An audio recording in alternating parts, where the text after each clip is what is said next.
আসসালামু আলাইকুম। আমি চম্পা, আপনারা দেখছেন চম্পা কিচেন। আজকে রেসিপি পেঁপে দিয়ে মসুর ডাল। একেবারে ঘরোয়া, সহজ আর ভাতের সঙ্গে দারুণ মানানসই। এই ডাল রেসিপি পেঁপের হালকা মিষ্টি আর মসুর ডালের স্বাদ একসাথে মিশে তৈরি হয় অসাধারণ ফ্লেভার। খুব কম সময়ে, খুব কম তেল ও সহজ উপকরণে যে কেউ বানাতে পারবেন এই রেসিপি। চলুন শুরু করা যাক আজকের রেসিপি। আমি পেঁপেটা নিয়ে নিয়েছি, পেঁপেটা ভালো করে লম্বা লম্বা করে কেটে নিয়েছি। আর নিয়ে নিয়েছি টমেটো আর মসুরির ডাল। এবার চাপিয়ে দিলাম আমি গ্যাসে কড়াইয়ের মধ্যে দিয়ে দিলাম পরিমাণ মতন সর্ষে তেল। তেলটা যখন গরম হয়ে গেল দিয়ে দিলাম এখানে কুচানো পেঁয়াজ, আর দিয়ে দিলাম লঙ্কা চিড়ে, আর দিয়ে দিলাম এখানে টমেটো। ভালো করে আমি টমেটোটা তেলের মধ্যে কষিয়ে নেব।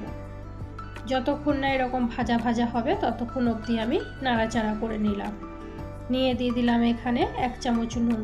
নুনটা দিয়েও আবার 2-4 বার নেড়ে চেড়ে নেব। নেড়ে চেড়ে আমি এখানে দিয়ে দিলাম 1/2 চামচ হলুদ গুঁড়ো, 1/2 চামচ লঙ্কা গুঁড়ো, আর 1/2 চামচ জিরে গুঁড়ো, আর দিয়ে দিলাম 1/2 চামচ ধনে গুঁড়ো। সব রকম মশলাটা তেলের সাথে ভালোভাবে কষিয়ে নেব। যতক্ষণ না কষানো হবে ততক্ষণ অবধি আমি নেড়ে চেড়ে নিলাম। নিয়ে দিয়ে দিলাম এখানে অল্প একটু পানি, যাতে না মশলাটা ধরে যায়। পানিটা দিয়ে আবারও 2-4 বার নাড়াচাড়া করে নিয়ে এখানে দিয়ে দিলাম 1 কাপ পানি। পানিটা দিয়ে দিলাম, ওপর থেকে দিয়ে দিলাম ডালটা, মুসুরির ডালটা ভালো করে ধুয়ে আমি আর এর মধ্যে দিয়ে দিলাম। দিয়ে আমি ঢাকা দিয়ে দিলাম সেদ্ধ করতে আধ ঘন্টার মতো। আধ ঘন্টা পর যখন ফিরে এলাম দেখলাম আমার ডালটা অল্প অল্প সেদ্ধ হয়ে গেছে।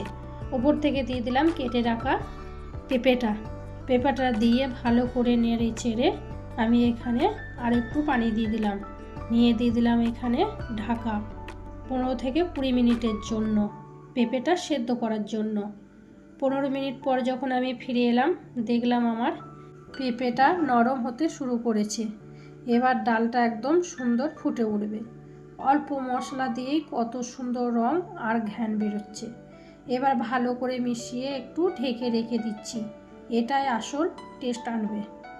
এই ডালটি হজমে ভালো, হেলদি এবং রোজকার লাঞ্চ বা ডিনারে খুবই পারফেক্ট। আমি আবার চাপিয়ে দিলাম গ্যাসে কড়াইয়ের মধ্যে দিয়ে দিলাম পরিমাণ মতন সর্ষের তেল, আর দিয়ে দিলাম একটা শুকনো লঙ্কা আর একটা তেজপাতা, আর 1/2 চামচ গোটা জিরে, আর অল্প একটু কুচানো পেঁয়াজ। ভালো করে তেলের মধ্যে আমি ভেজে নিলাম। দিয়ে দিলাম অল্প একটু রসুন কুচি আর আদা রসুন বাটা। দিয়ে দিলাম আমি ওপর থেকে ডালটা আমি ফোড়ন দিয়ে নিলাম। ডালটা যখন অল্প অল্প ফুটে উঠলো ওপর থেকে দিয়ে দিলাম কুচানো ধনে পাতাটা দিয়েও 2-4 বার আমি নেড়ে চেড়ে নিলাম। ফোড়নটায় যত ভালো হবে ডালের স্বাদ তত সুন্দর হবে, এটাই রান্নার মজা। এখন পেঁপেটা ফোড়নের সাথে একটু নরম হলে ডালের সাথে দারুণ মিশে যাবে। ফোড়নটা পেঁপেতে ভালোভাবে ফুটলে ডালের ফ্লেভার ডবল হয়ে যায়। আজকে পেঁপে দিয়ে মসুর ডাল রেসিপি যদি আপনাদের ভালো লেগে থাকে তবে একটা লাইক করে দেবেন। কেমন হয়েছে আজকে রেসিপি কমেন্টে জানাতে ভুলবেন না। ভিডিও বন্ধুদের সাথে শেয়ার করবেন, এতে আমার অনেক উৎসাহ বাড়বে। আর যারা নতুন দেখছেন চ্যানেলটা সাবস্ক্রাইব করে পাশে থাকুন চম্পা কিচেনের সাথে। আবার দেখা হবে নতুন রেসিপি নিয়ে। ততদিন পর্যন্ত সবাই ভালো থাকুন, সুস্থ থাকুন। খুদা হাফেজ।